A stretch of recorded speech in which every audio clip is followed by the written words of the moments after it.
Il y a 9 ans, mon propre frère m'a frappé au visage, puis m'a regardé droit dans les yeux et m'a dit « Les ordures comme toi n'ont pas leur place dans ma vie. » Il s'est détourné avec la femme qui avait tout empoisonné entre nous.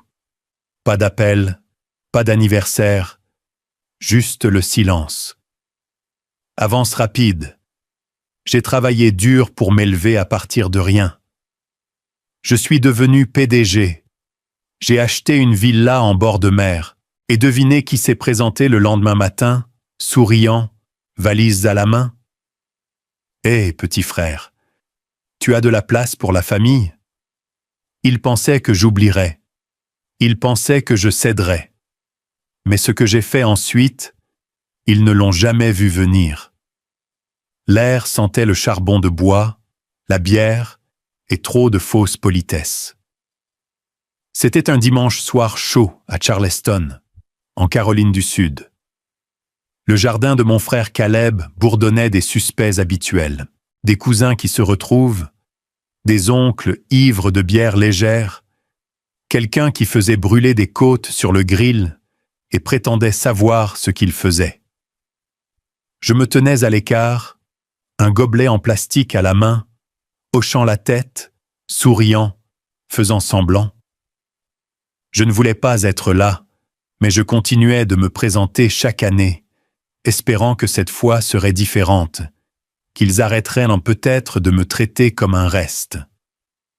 Ma belle-sœur, Vénus, portait son habituel faux sourire.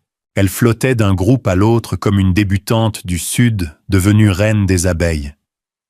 Tout chez elle disait « Je possède cette famille ».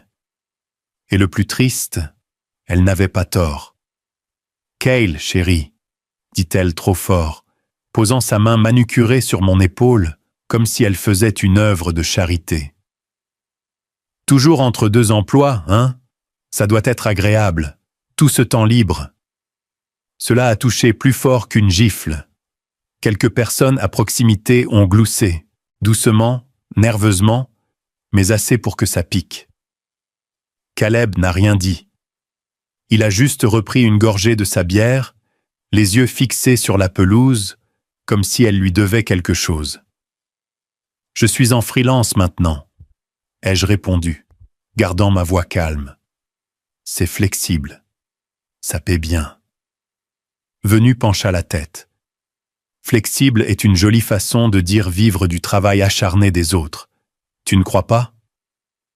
Quelque chose en moi s'est fissuré un tout petit peu. Mais je n'ai pas répondu. Pas encore. Caleb a finalement parlé. Elle a raison, Cal. Tu es toujours là quand il y a de la nourriture gratuite et de la bonne compagnie. Mais le reste de l'année, tu nous fantômes. Fantôme. C'est moi qui appelais. Celui qui est venu aider papa à réparer le pont. Celui qui a prêté de l'argent à Caleb à l'époque où lui et Vénus avaient du mal avec leur hypothèque. J'ai avalé difficilement. Je n'ai jamais rien demandé, ai-je dit. Oh, allez, a rétorqué Vénus. C'est tellement victimisant de dire ça. Assume, tu dérives, tu arrives les mains vides. Tu as 37 ans et tu essaies toujours de t'en sortir. La famille est fatiguée. La famille, comme si je n'en faisais pas partie. J'ai regardé autour de moi. Personne n'a parlé. Pas ma tante May, que j'ai conduite 2 heures pour aller chercher à l'hôpital. Pas mon oncle Brent, dont j'ai réparé la tondeuse l'été dernier. Ils fixaient tous leurs boissons. Et puis, j'ai vu maman assise tranquillement sur le porche, tenant quelque chose de petit dans sa main. Elle a croisé mon regard, puis a détourné les yeux. Son expression était illisible, comme si elle ne voulait pas faire partie de ça, mais qu'elle n'allait pas intervenir non plus.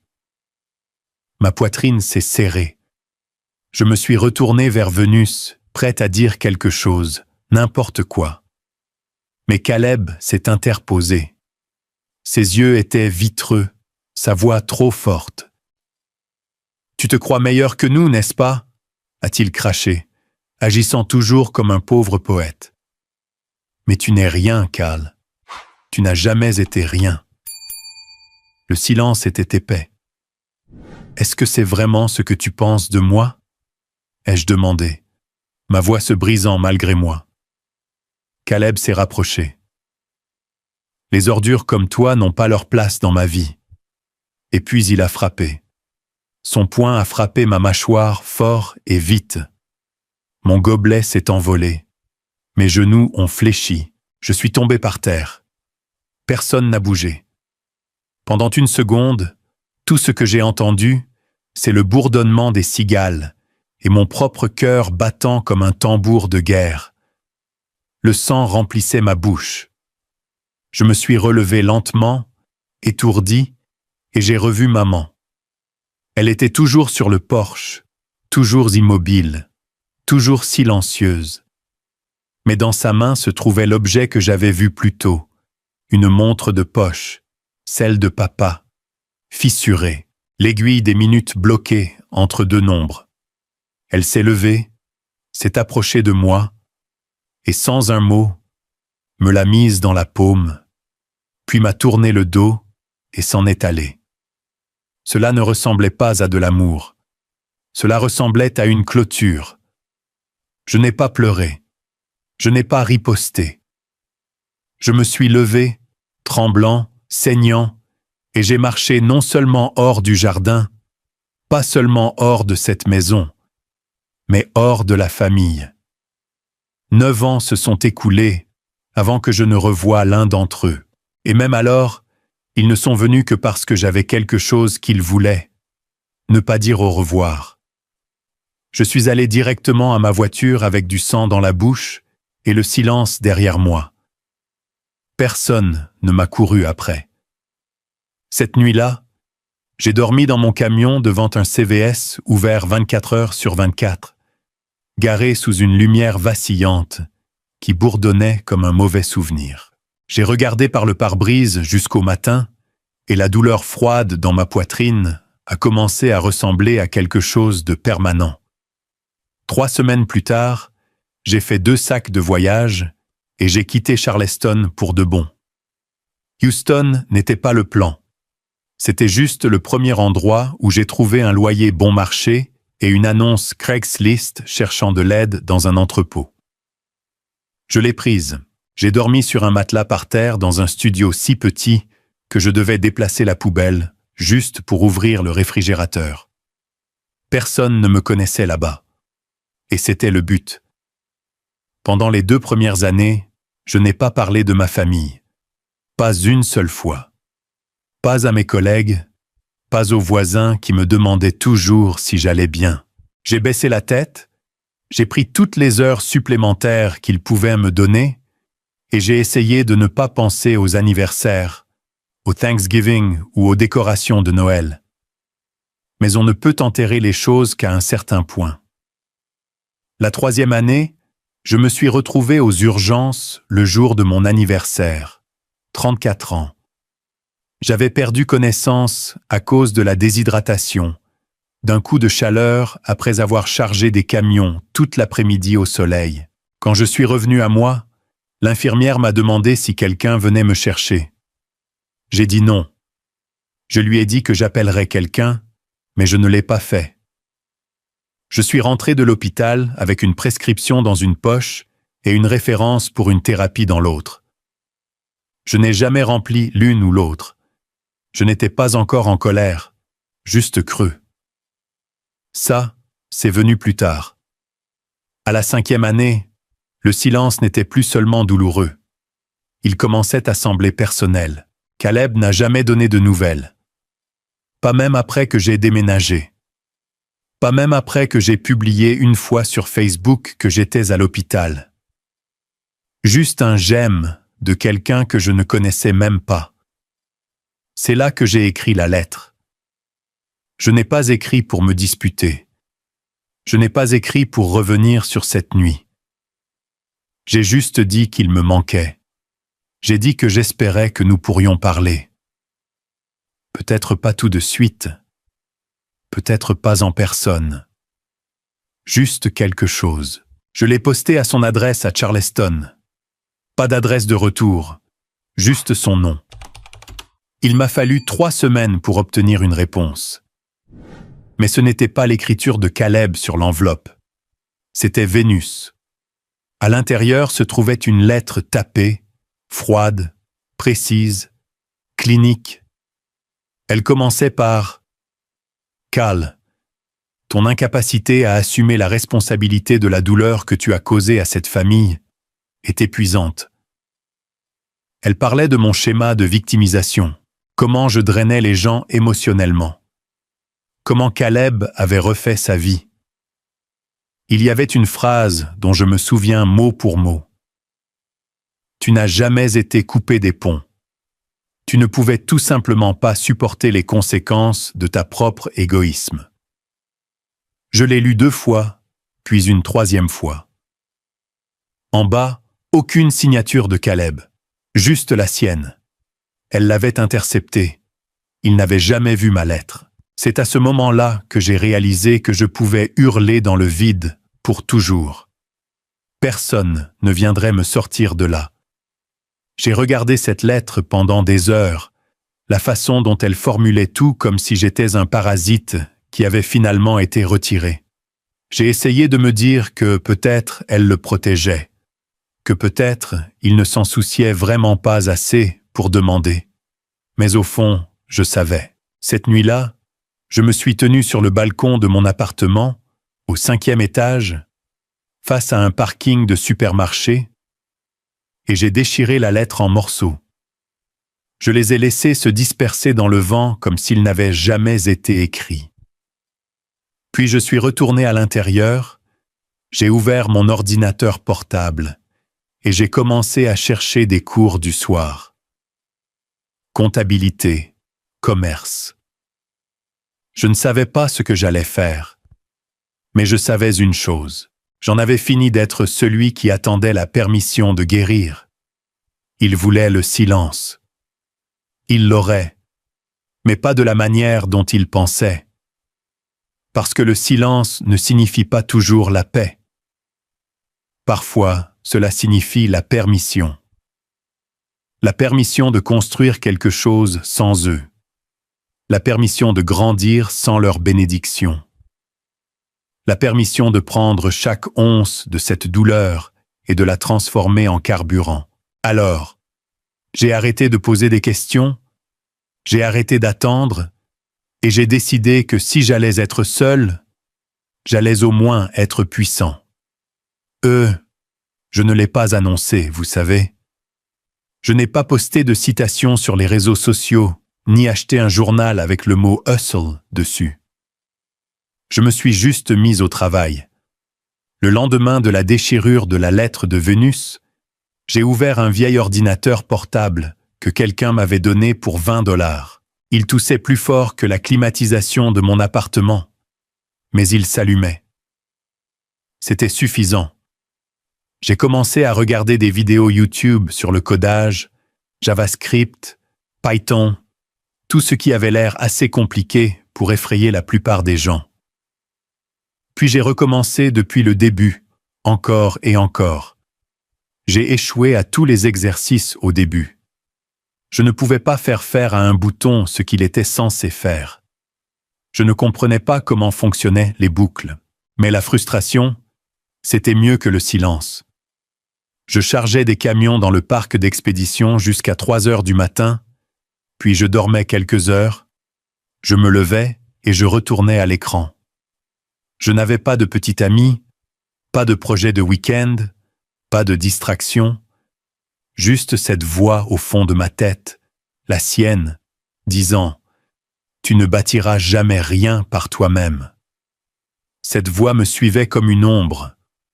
Chaque fois que je voulais abandonner, je l'entendais. Quand j'ai finalement réussi à faire fonctionner mon premier programme Hello World, j'ai murmuré « Prends ça, Vénus ». 2 ans plus tard, j'avais construit quelque chose de décent. Une application simple pour planifier les expéditions d'inventaire destinées aux petits entrepôts, comme celui où je travaillais. Je l'ai montré à mon patron. Il a cligné des yeux devant l'écran, s'est gratté la barbe, puis a dit « Tu as construit ça toi-même. Ce mot, toi-même. J'ai hoché la tête. Une semaine plus tard, le beau-frère de son frère, un certain gars dans le domaine, l'a envoyé à une entreprise de la ville qui faisait des logiciels de logistique. Ils ont demandé à me rencontrer.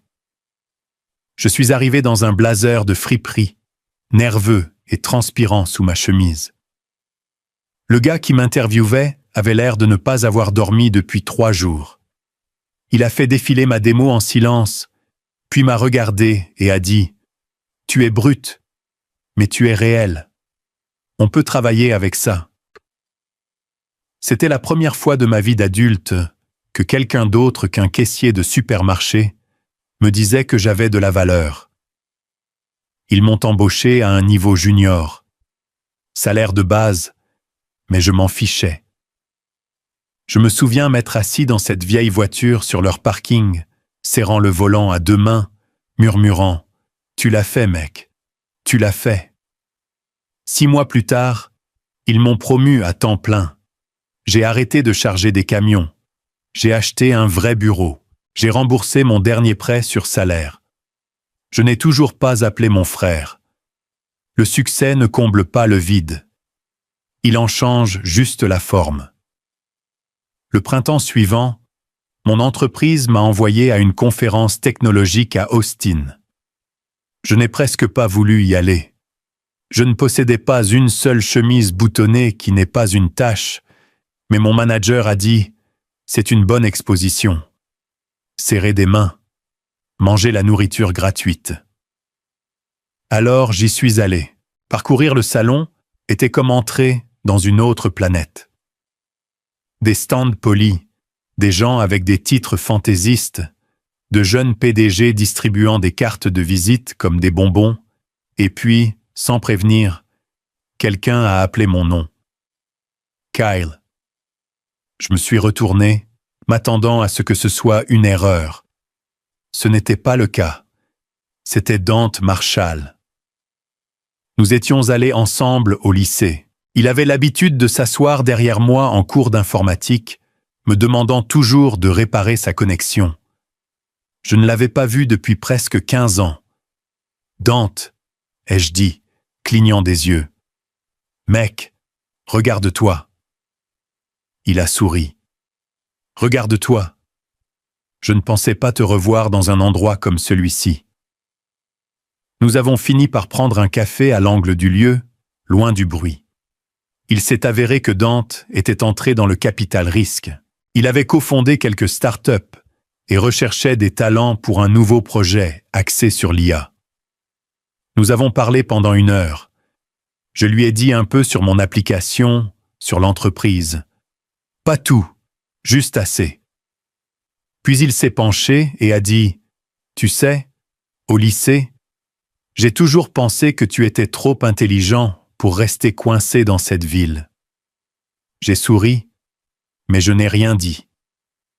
Puis, il a dit « Nous construisons quelque chose. C'est à un stade précoce. Nous avons besoin de quelqu'un qui comprend le code, mais qui comprend aussi la douleur, les choses de la vraie vie, pas seulement les algorithmes. » Cela m'a fait me redresser. « Écoute, » a-t-il dit. J'ai des gens avec des MBA qui font la queue pour ça, mais ils n'ont jamais été frappés au visage par leur propre famille, jamais dormi dans leur voiture. Toi, tu l'as fait? Cela signifie que tu penseras différemment. Cela m'a frappé plus fort que n'importe quelle offre d'emploi n'aurait pu le faire. Pourtant, j'ai hésité. Je lui ai dit que j'y réfléchirais.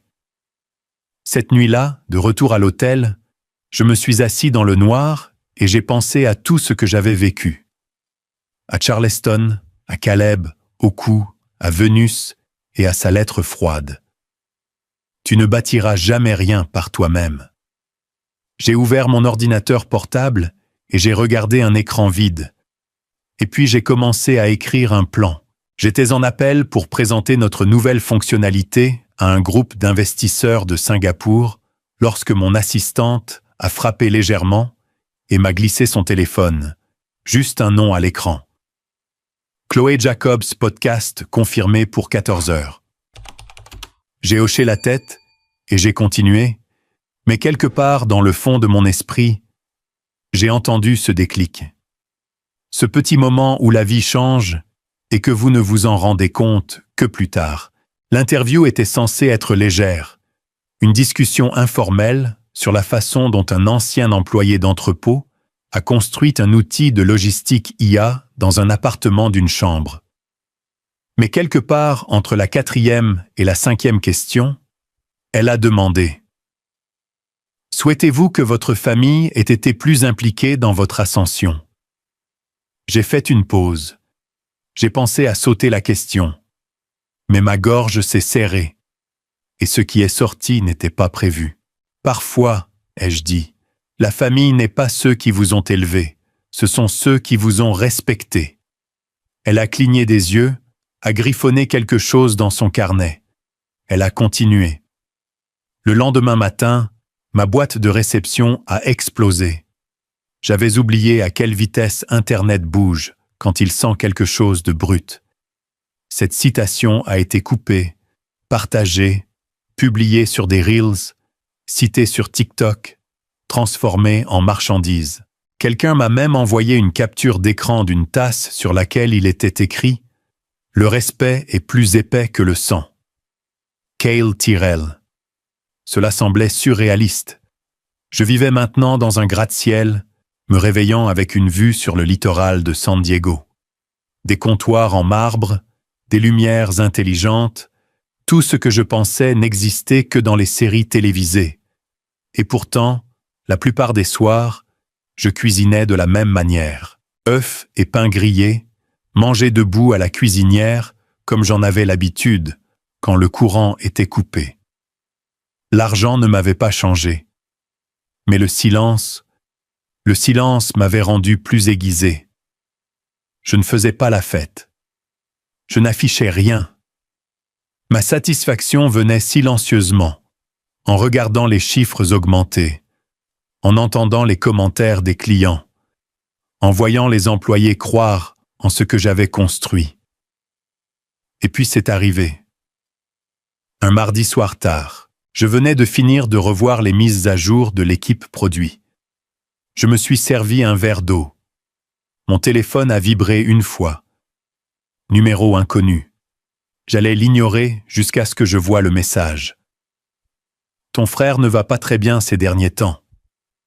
Pas de salutation, pas de nom, pas de contexte. Juste ça. J'ai regardé fixement, mon pouce en suspens. 9 ans. Pas un appel, pas une carte. Même pas un « comment vas-tu » et maintenant que j'ai fait défiler, rien d'autre dans le fil. J'ai vérifié le numéro. Indicatif régional hors de l'État, non enregistré. Mais je connaissais cette façon de taper, cette formulation formelle et coupée, cette chaleur froide. C'était ma mère. Je me suis assis, mon cœur ne battait pas la chamade. Il s'enfonçait comme une pierre, tombant dans de l'eau profonde. Je n'ai pas répondu. Au lieu de cela, j'ai posé le téléphone face cachée sur la table, je suis sorti sur le balcon. J'ai laissé la brise me gifler un peu le visage. Les lumières de la ville scintillaient en contrebas. Quelque part au loin, quelqu'un riait probablement, dansait, vivait sans poids. Je ne pouvais pas dire si le message était de l'inquiétude, de la culpabilité ou un appât. Et c'est ce qui me rongeait. Qu'est-ce qu'ils veulent ? Caleb mourrait-il, déprimé, fauché ? Ou avait-il simplement vu mon nom devenir tendance et avait-il décidé que c'était le moment de me ramener ? Une partie de moi voulait rire, une autre voulait hurler. Mais la plupart du temps, je restais là, laissant le silence s'étirer, jusqu'à ce qu'il soit plus fort que tout ce que j'avais jamais entendu. Parce que quand le silence se brise enfin, il ne murmure pas, il résonne. Pendant longtemps, je m'étais entraîné à oublier le petit garçon en moi qui admirait Caleb, qui écoutait attentivement ma mère, qui voulait juste qu'il soit fier. Mais à ce moment-là, j'ai réalisé quelque chose que je ne voulais pas admettre. Je le voulais toujours. Je voulais toujours savoir qu'il me voyait, pas seulement à travers un écran, pas seulement quand j'étais utile, mais en tant que fils, en tant que frère. Je me suis assis sur le bord du balcon, les coudes sur les genoux. J'ai regardé l'océan et je me suis demandé à voix haute, d'une voix que je reconnaissais à peine. Suis-je toujours l'enfant qui voulait juste qu'il m'aime?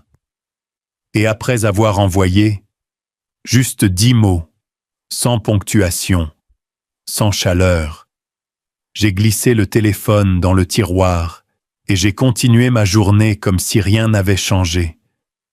Mais quelque chose avait changé. Cette nuit-là, j'ai à peine dormi. Pas par regret, juste par friction. Quelque chose d'inhabituel, comme une fenêtre laissée entr'ouverte pendant une tempête. Je me suis dit que c'était fini. Une réponse. C'est tout. Aucune porte n'a été ouverte, aucun pardon accordé.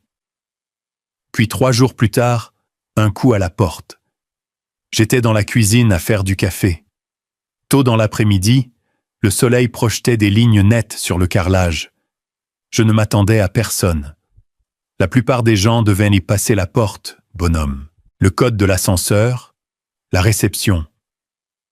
Qui que ce soit avait de l'aide pour monter. J'ai ouvert la porte, et voilà, Caleb et Vénus, debout comme s'ils étaient chez eux. Il a souri comme si nous nous étions vus le week-end dernier. « Petit frère », a-t-il dit, les bras ouverts comme une blague. « Tu vas me laisser en plan ?» Je n'ai pas bougé. Vénus est avancée devant lui, les yeux brillants, polis. Même teinte de rouge à lèvres que je me souviens d'il y a 9 ans. « Cale, waouh, tu as vraiment fait quelque chose de ta vie. Cet endroit est magnifique. » Je suis resté silencieux, laissant le silence s'étirer entre nous comme du fil barbelé. Ils attendaient une invitation. Je n'en ai donné aucune. Caleb, toujours le showman, a juste gloussé et est passé devant moi, comme s'il possédait l'endroit.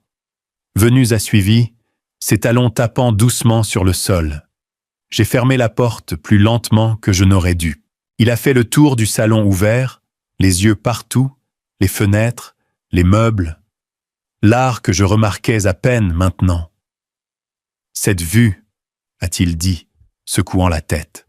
« Mec, qui aurait cru ?» Je n'ai pas répondu. Je me suis appuyé contre le comptoir de la cuisine, les bras croisés. « Que faites-vous ici ?» Vénus a pris les devants, comme d'habitude. Nous étions dans le coin. Nous avions besoin d'un petit changement de décor. Nous avons pensé qu'il était temps de passer. Ça fait bien trop longtemps. « Est-ce que ça fait ?» ai-je demandé.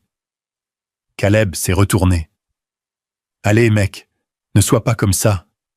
La famille, c'est la famille. » J'ai presque ri. Presque. Il s'est assis sur le canapé comme si c'était sa place. Comme s'il ne m'avait jamais mis la main dessus. Comme s'il m'avait regardé saigner sur le trottoir et m'avait laissé en plan. Je pouvais sentir ça monter dans ma poitrine. Cette lente montée. Pas de la rage. Pas encore. Juste de la pression. Vénus s'est perchée sur l'accoudoir. « Tout est grâce et calcul », a-t-elle dit, tirant les mots. Les choses ont été un peu serrées de notre côté ces derniers temps. Rien de dramatique, juste vous savez comment l'économie a été. Je n'ai pas répondu. J'ai juste regardé ses lèvres bouger, ses boucles d'oreilles se balancer. Elle a souri. Quoi qu'il en soit, nous pensions que tu avais cet endroit immense, bien plus que ce qu'une personne a besoin. Nous avons juste besoin d'un endroit où traîner pendant quelques semaines. Rien de permanent, juste un endroit doux pour atterrir. Une pause calculée pour la famille. Ce mot encore. Je l'ai fixé, puis lui. Caleb s'est penché en avant, les coudes sur les genoux. « Écoute, Je sais que nous avons eu un passé, mais nous sommes du sang. Ça doit compter pour quelque chose. Et comme ça, je l'ai vu clair comme du verre. Ils ne sont pas venus s'excuser. Ils ne sont pas venus renouer. Ils sont venus parce qu'ils avaient besoin de quelque chose. C'est tout ce que j'ai jamais été pour eux. Un plan de secours. Derrière eux, sur l'étagère du couloir, se trouvait une photo que je n'avais jamais enlevée. Le vieux barbecue de famille. Moi, Caleb et papa, avant le AVC. Caleb l'avait jeté une fois, l'avait appelé une ordure. Je l'ai trouvé fissuré dans une boîte et je l'ai gardé quand même. Je n'ai jamais réparé le cadre. Je l'ai laissé casser exprès. Maintenant, je me suis approché et je l'ai ramassé. Ils m'ont regardé. « Vous vous souvenez de ça ?» ai-je demandé. Caleb a souri. « Oui, bon moment. » J'ai hoché la tête. « Tu l'as jeté. Tu as dit que c'était une ordure. » Il a bougé. « Est-ce que j'ai ? Je ne m'en souviens pas. » Bien sûr, il ne s'en souvenait pas. Venu s'éclaircit la gorge. Nous n'essayons pas de faire ressurgir quoi que ce soit. Nous essayons juste d'avancer ensemble. J'ai reposé la photo, cette fois face cachée, puis je me suis retourné. J'ai besoin de temps pour y réfléchir, ai-je dit. Venu s'est levé. Bien sûr, je comprends tout à fait. Juste quelques semaines, Kyle. Aucune pression. Caleb s'est dirigé vers la porte, me donnant une tape légère sur l'épaule. Ça fait plaisir de te voir, mec. Vraiment. Je n'ai pas bronché. Je n'ai pas hoché la tête. Je n'ai pas dit au revoir. J'ai juste fermé la porte derrière eux, les verrouillé. Je suis resté là, le dos appuyé contre le bois. L'appartement semblait plus froid, plus silencieux, mais pas vide. Ils étaient venus de si loin pour faire semblant que le passé n'était jamais arrivé. Pour demander une partie du présent qu'ils n'avaient jamais aidé à construire. Pas d'excuses, pas de responsabilité, juste une attente. J'ai regardé par la fenêtre, vers la rue en bas, où leur Uber les attendait, et je connaissais déjà ma réponse. J'avais dit que j'y réfléchirais, mais je connaissais déjà ma réponse.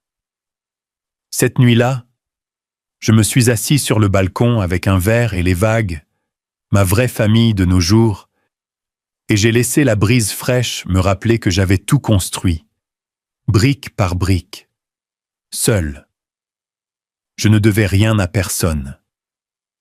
Je pensais que ce serait la fin, mais le lendemain matin, juste après Dizrin, j'ai ouvert la porte d'entrée pour trouver une montagne de carton.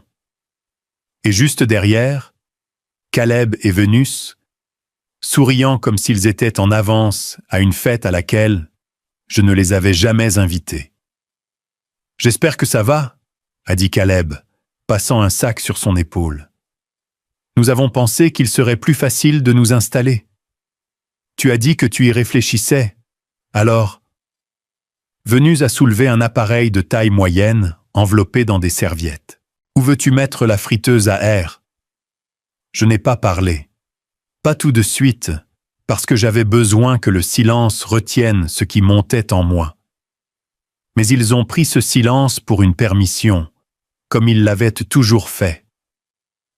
Caleb est passé en force avec un grognement, laissant tomber son sac de voyage juste à l'intérieur de la porte. Venus a suivi, posant la friteuse à air sur mon comptoir de cuisine, comme si elle y appartenait. Elle a jeté un coup d'œil autour d'elle comme une agent immobilier. Cet endroit te ressemble vraiment. Minimaliste, net, très propre. Je me tenais au seuil, la main toujours sur le bouton de la porte, et pendant une stupide seconde, j'ai pensé que c'était peut-être un test, qu'ils allaient se retourner, rire, dire « c'est une blague » et partir. Mais à la place, Venus a ouvert un carton, a sorti un coussin décoratif et a demandé « Quelle chambre a la meilleure lumière du matin ?» Caleb a des migraines. L'après-midi, Il s'était répandu dans 2 chambres d'amis. Son maquillage sur l'évier, ses chaussettes dans la buanderie. Ma maison devenait lentement la leur. C'était comme regarder de la moisissure pousser. Il touchait des choses qu'il n'avait pas le droit de toucher, ajustait le thermostat, réorganisait les plaids, laissait des sacs d'épicerie sur l'îlot sans demander. Et puis pendant le déjeuner, Vénus a jeté un coup d'œil à mon shake protéiné et a dit « Toujours dans ton régime carburant propre, hein? Tu sais, un peu de vraie nourriture ne te tuerait pas. » Caleb a ri comme si elle était hilarante. Ce soir-là, j'ai mangé seul sur le balcon. Je n'avais pas besoin de compagnie. J'avais besoin d'air. J'avais besoin d'espace pour réfléchir, car rien de tout cela ne ressemblait à une coïncidence. Ils ne venaient pas juste squatter, ils emménageaient. Le lendemain matin, Vénus était dans la cuisine, portant l'un de mes sweats à capuche, remuant du café comme si elle possédait la cafetière. « Bonjour », a-t-elle dit trop joyeusement. J'ai ouvert le réfrigérateur.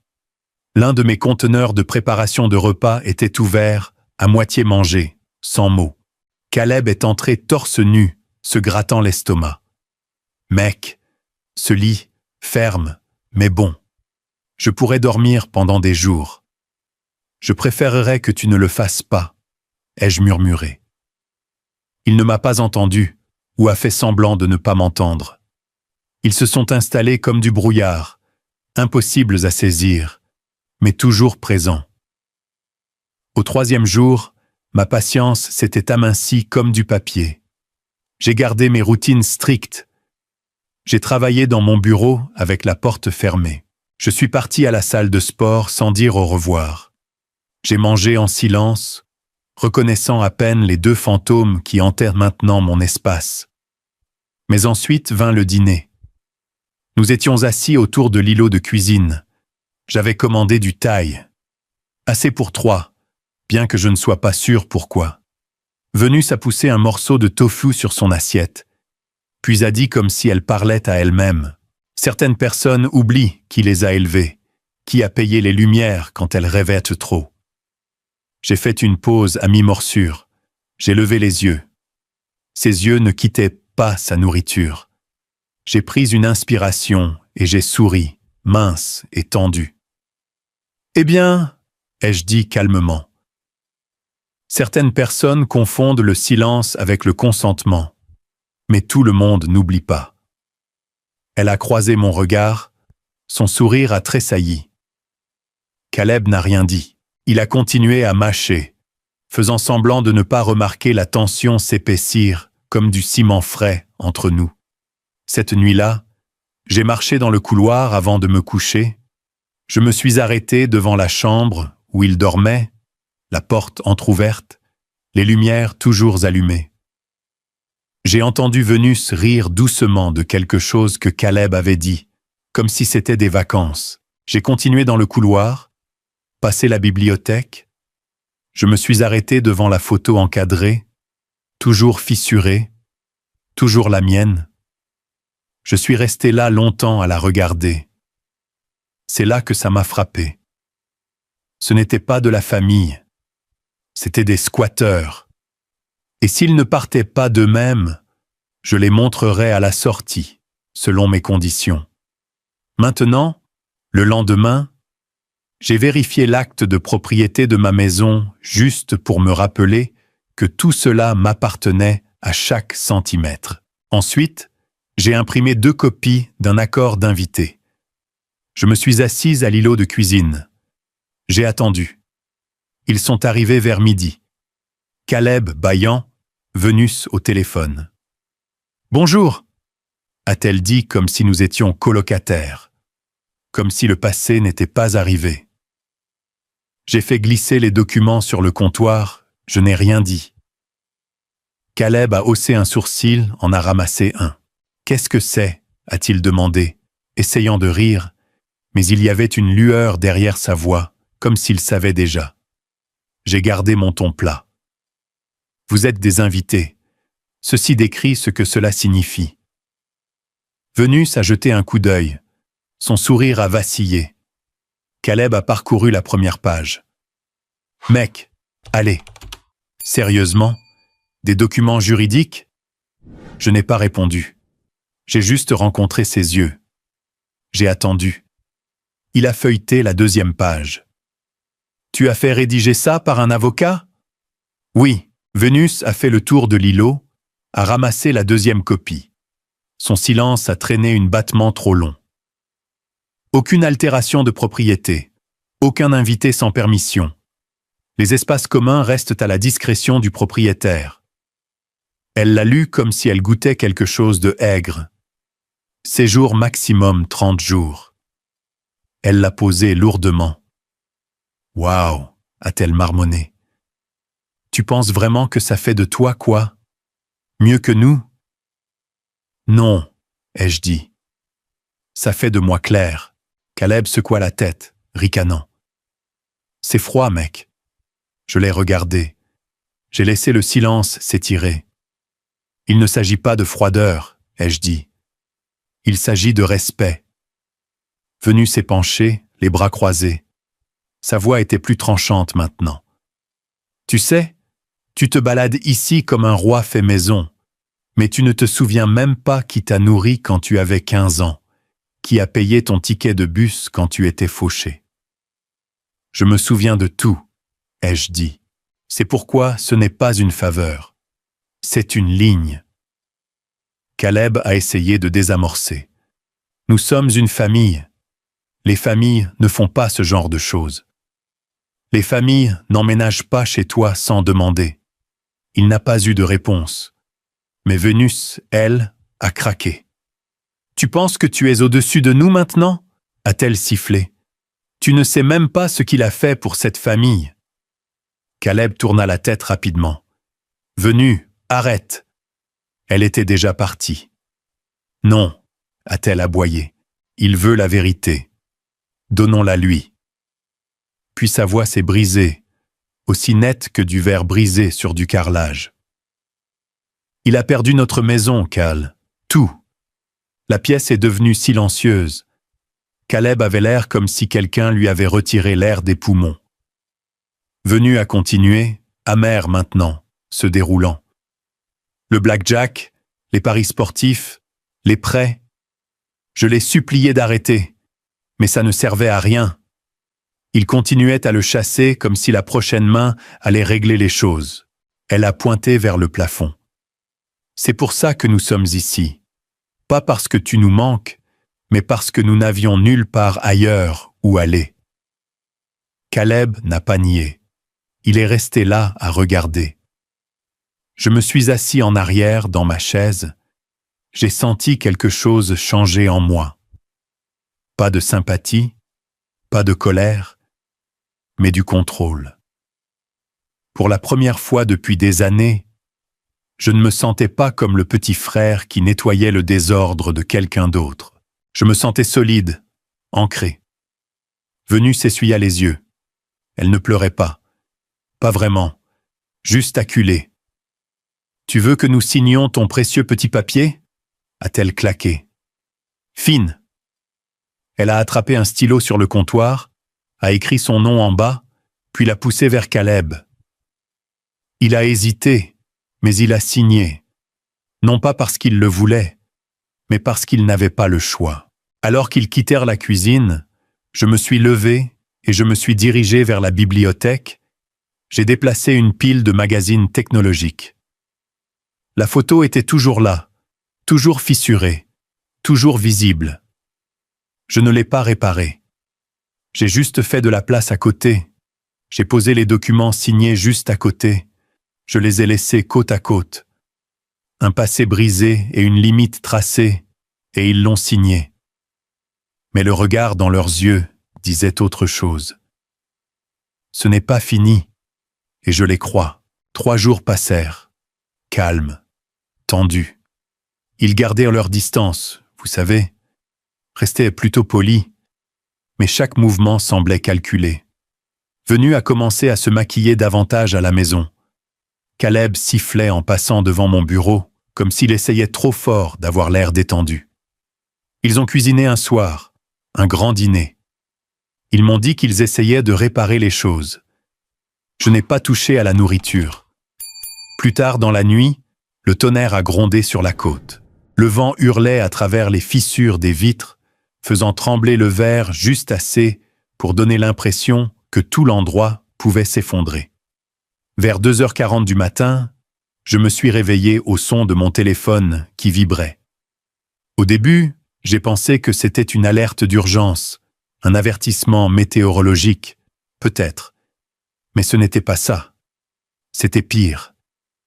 Des douzaines de notifications, d'appels manqués, de textes, d'emails. Puis les messages ont commencé à apparaître plus vite que je ne pouvais les ouvrir. Qu'est-ce qui se passe, mec? Est-ce que c'est réel? Cette vidéo de toi criant sur une femme, elle devient virale. Carl, tu vas bien? J'ai cligné des yeux à l'écran. Les mots n'avaient même pas de sens. Puis j'ai vu la vidéo. C'était haché, mauvais éclairage, manifestement pris de la vidéosurveillance, de ma propre vidéosurveillance. Ils avaient utilisé mes propres caméras. Dans le clip, je me tenais dans la cuisine, les bras levés, pas de colère, mais en pleine explication, parlant fermement. Oui, mais sans crier.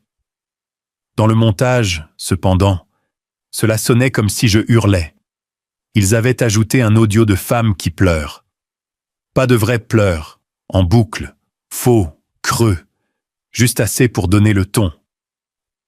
La voix ressemblait à celle de Vénus. Ils avaient même brouillé son visage, comme si c'était une sorte de dossier criminel à la télévision. La légende disait « Le fondateur d'une entreprise technologique milliardaire, surpris en caméra lors d'une dispute domestique. » À 3h15 du matin, la vidéo avait atteint 2 millions de vues. Mon corps s'est glacé. Je suis resté assis longtemps. Téléphone en main, esprit vide. Pas de rage, pas de panique, juste la lente réalisation. C'était ça, le coup monté. Ils ne pouvaient pas entrer par la porte d'entrée. Alors maintenant, ils essayaient de mettre le feu à la maison.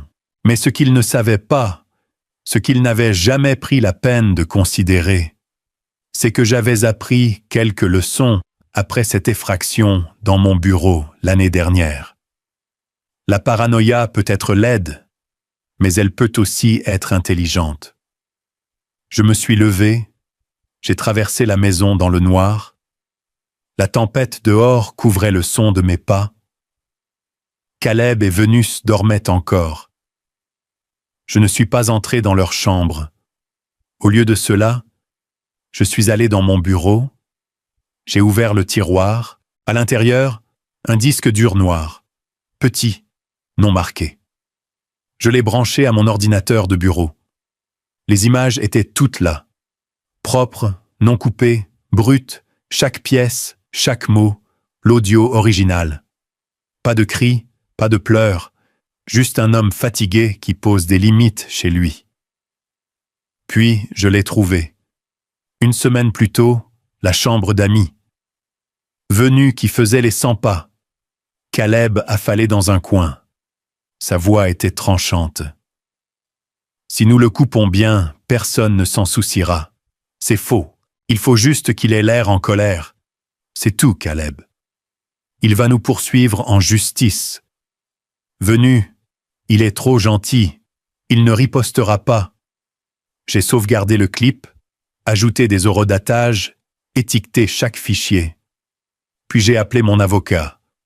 À 5h du matin, les originaux avaient été transmis aux équipes juridiques, aux contacts médiatiques et à mon attaché de presse. À 6h30 du matin, les titres ont commencé à changer. La fausse accusation d'abus se retourne contre lui. Ban fournit des images de sécurité.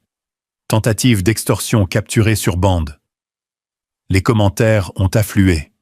Ils ont essayé de le ruiner. Il a joué intelligemment. Toujours documenté. Toujours se protéger. Respect aux silencieux qui ne bronchent trop pas. À 9h du matin, Caleb et Vénus n'étaient toujours pas sortis de leur chambre. Je n'ai pas frappé. Je me suis assis dans le salon à la place, café à la main, regardant le surf marteler le rivage. Mon téléphone a vibré à nouveau. C'était un texte. Numéro inconnu, mais je savais qui c'était. Juste une ligne. Nous ne voulions pas que cela aille aussi loin. Je n'ai pas répondu. Il y a une différence entre faire une erreur et faire couler le sang intentionnellement. Et quand quelqu'un essaie de tout vous prendre, votre travail, votre réputation, votre dignité, il n'y a pas de retour en arrière aux excuses à la table du petit déjeuner. Je me suis levé, j'ai traversé le couloir, je suis passé devant le cadre photo à nouveau, toujours fissuré, toujours là, laissé délibérément, comme une cicatrice qui n'a pas besoin d'être couverte, juste reconnue. Je l'ai laissé intacte. Et comme ça, leur silence était plus fort que n'importe quelle excuse. Et après que la poussière soit retombée, ce n'était pas le bruit qui remplissait la maison. C'était quelque chose de bien plus lourd. Le silence, pas celui qui fait mal, pas le silence de l'attente. C'était différent. C'était fini. Caleb et Vénus n'ont pas dit au revoir. Pas de mots, pas d'appel téléphonique, juste partis. Je me suis réveillé un matin, j'ai fait mon café comme d'habitude, et j'ai remarqué que leur porte était ouverte. Le lit était défait. Quelques tiroirs laissés à moitié ouverts. La friteuse à air était toujours là, mais tout le reste avait disparu. Ils ont même laissé une bouteille à moitié utilisée du parfum de Vénus sur le comptoir. Cette odeur douce et artificielle a persisté un peu trop longtemps. Vers midi, les blogs de potins avaient déjà passé à autre chose. Leurs comptes sociaux sont devenus silencieux. Le profil de Caleb a complètement disparu. Vénus a posté quelque chose de dramatique 2 jours plus tard. Une photo d'un ciel orageux avec la légende « La famille est compliquée, mais l'amour reste ». Je n'ai pas réagi. Je n'ai pas reposté. Je n'ai pas envoyé de texte. Il n'y avait plus rien à sauver. J'ai fait une promenade cet après-midi-là. En bas de la colline, passer les boîtes aux lettres, juste pour sentir la brise. Quand je suis rentré, la maison semblait différente. Pas parce que quelque chose avait changé, mais parce que quelque chose en moi avait changé. J'ai marché lentement dans le couloir, le bout des doigts effleurant le mur. La maison était toujours trop grande pour un seul homme, mais elle ne semblait plus vide, juste paisible. Dans le hall, le même cadre photo fissuré était toujours accroché où il avait toujours été. Je me suis arrêté devant. Le verre était toujours fendu, une cicatrice diagonale traversant le visage de mon jeune moi. La fissure captait la lumière juste assez pour briller. J'aurais pu la réparer il y a des mois, mais je ne l'ai pas fait, et je ne le ferai toujours pas. Elle reste. Cette nuit-là, j'ai ouvert une enveloppe qui était restée sur mon bureau pendant des semaines. Je l'avais évitée, j'avais continué à la repousser. C'était la confirmation que la subvention que j'avais soumise au nom de maman avait été approuvée. 10 000 $ à un programme d'alphabétisation locale pour les mères célibataires essayant d'obtenir leur GED. Cela lui aurait plu. Elle disait « Ne fais pas que faire pousser l'argent, fais pousser quelque chose qui fait pousser les gens. » Je suis resté là un moment. J'ai lu la lettre 2 fois, je l'ai soigneusement repliée et je l'ai posée à côté de la photo. Plus tard, cette semaine-là, j'ai organisé un dîner. Juste une petite chose, rien de chic. 6 personnes autour de ma table à manger se passaient des légumes rôtis, versaient du vin, riaient trop fort. Il y avait Marc, le stagiaire que j'avais autrefois encadré et qui dirige maintenant sa propre organisation à but non lucratif. Il a raconté une histoire à mi-repas, quelque chose que j'avais longtemps oublié. Tu te souviens de la fois où j'allais démissionner? Juste après le décès de mon père, a-t-il dit, en posant sa fourchette. Je suis entré dans ton bureau en pensant que j'allais être viré. Au lieu de cela, tu m'as donné 2 semaines payées et tu m'as dit de prendre le temps de me retrouver. Je l'ai regardé. Il a souri. Ça m'a sauvé, mec. Sérieusement. La table est devenue silencieuse pendant 1 seconde. Puis quelqu'un a changé de sujet et quelque chose sur la politique ou une remake de film. Mais je n'étais plus là. J'étais quelque part plus profond. Parce qu'à ce moment-là, ça m'a frappé. C'était la famille que j'avais choisie. Pas liée par le sang, mais par la présence, par la loyauté, par le fait de se présenter. C'était suffisant. Après le dîner, les gens se sont attardés et ont refait leurs verres, se sont disputés sur de la vieille musique, ont échangé des chaises. Quand ils ont finalement filé vers minuit, je les ai raccompagnés à la porte, un par un. J'ai rangé lentement. Pas de précipitation. Puis je me suis versé un dernier verre de vin, j'ai éteint les lumières de la cuisine et je me suis tenu à la fenêtre avant. Dehors, l'océan était agité, mais pas en colère. La marée se brisait avec un rythme doux et régulier, presque comme une respiration. Je suis resté là un moment. La maison derrière moi ne ressemblait plus à une forteresse. Elle ressemblait à un endroit que j'avais gagné. Brique par brique, cicatrice par cicatrice. J'ai siroté mon vin et j'ai murmuré. Pas à personne, juste à l'air devant moi. Ils pensaient d'un pouvoir me briser, mais ils m'ont seulement aidé à construire des murs qu'ils ne franchiront plus jamais. J'ai jeté un dernier regard vers le couloir où la photo pendait de travers, le verre fissuré, le souvenir intact. Puis je me suis détourné et je suis retourné dans le silence.